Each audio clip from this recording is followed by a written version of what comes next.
আসসালামু আলাইকুম। উত্তর আমেরিকার প্রবাসী বাংলাদেশিদের সাংস্কৃতিক কর্মকাণ্ডের নানা খবরাখবর নিয়ে আমাদের নিয়মিত আয়োজন হৃদয়ের স্বদেশে আপনাদেরকে স্বাগত জানাচ্ছি। আমি ইফাতারা ইরা।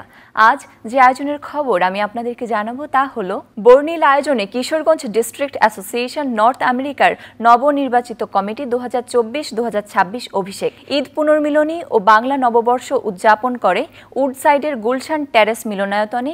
এদিন বিপুল সংখ্যক প্রবাসী কিশোরগঞ্জবাসী ছাড়াও অংশ নেন প্রবাসের নানা প্রান্তের বিশিষ্টজনেরা। অনুষ্ঠানের সূচনা করা হয় আমেরিকা এবং বাংলাদেশের জাতীয় সঙ্গীতের মাধ্যমে। বিভিন্ন নেতৃবৃন্দ আগতদের অভিনন্দন জানিয়ে ভবিষ্যৎ কর্মকাণ্ডের বিষয় নিয়ে কথা বলেন। আজকে আমরা অভিষেক করতে যাচ্ছি এই কমিটি 2024-2026 এর জন্য, এবং আমি প্রথমে প্রবাসী সকল কিশোরগঞ্জবাসীকে অভিনন্দন জানাচ্ছি। গঠনমূলক কিছু করা যায় প্রবাসীদের জন্য, প্রবাসীদের মঙ্গলের জন্য। সেই অর্থে আমরা এখনও কোনো ভবন কিনতে পারি নাই, আমরা এখনও কোনো কবরস্থানও কিনতে পারি নাই।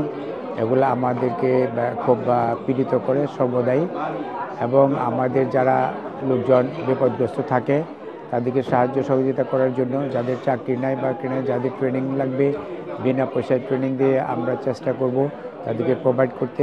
আমাদের কিশোরগঞ্জ ডিস্ট্রিক্ট অ্যাসোসিয়েশন এর মাধ্যমে আমরা প্রবাসী আমাদের কিশোরগঞ্জবাসীদের সঙ্গে একসঙ্গে থাকার জন্য, সবার উপকারের জন্য এই নতুনভাবে সংগঠনকে সাজানো হচ্ছে। আমরা চাই এখানে একটা সমাজ কল্যাণ সম্পূর্ণভাবে হোক। সেই সমাজ কল্যাণ কিশোরগঞ্জের সকলের জন্য কবরস্থান কেনার জন্য এখানে আমরা এই সমিতির মাধ্যমে আমরা অগ্রসর হইতে চাই। বাকি বিভিন্ন ধরনের যে কোনো সমস্যায় আমাদের কিশোরগঞ্জে মানুষ ভোগ করবে, সেইগুলার সমস্যার সমাধান আমরা যেন কেমনভাবে সাহায্য করতে পারি, ওদের সমস্যার সমাধানের জন্য আমরা সেইগুলোও চালিয়ে যাব। নবনির্বাচিত কমিটি 2024-2026 অভিষেকের শপথ গ্রহণ পর্বে অংশ নেন নিউ ইয়র্কের সিভিল কোর্টের জজ সোমা এস সাইদ। এরপর আগত অতিথিদের ফুলেল শুভেচ্ছা জানানো হয়। আগত অতিথি ছাড়াও সংগঠনের নেতৃবৃন্দ কিশোরগঞ্জবাসীর ভাবমূর্তি উজ্জ্বলে কাজ করে যাবেন বলে মত দেন। কিশোরগঞ্জ ডিস্ট্রিক্ট অ্যাসোসিয়েশনে আমার শুভেচ্ছা জানাচ্ছি।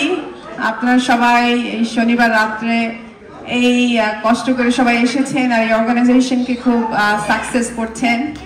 আপনাদের জন্য দোয়া রইলো।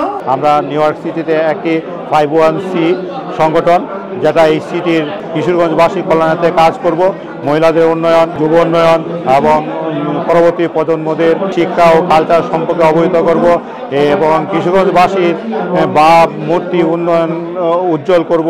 অনেক পর্বে ভাগ করা অনুষ্ঠানে ছিল আগত অতিথিদের শুভেচ্ছা বক্তব্য ও মত বিনিময়। এদিন অনেক বক্তা কিশোরগঞ্জের অতীত ঐতিহ্যের কথা স্মরণ করেন। অনুষ্ঠানের শেষ পর্বে ছিল মনোজ্ঞ সাংস্কৃতিক অনুষ্ঠান, আর এতে সঙ্গীত পরিবেশন করেন দেশ ও প্রবাসের শিল্পীরা। এই ছিল আমাদের আজকের হৃদয় স্বদেশের আয়োজন। আগামীতে আবারও দেখা হবে। সেই অবধি সকলে ভালো থাকুন, সুস্থ থাকুন।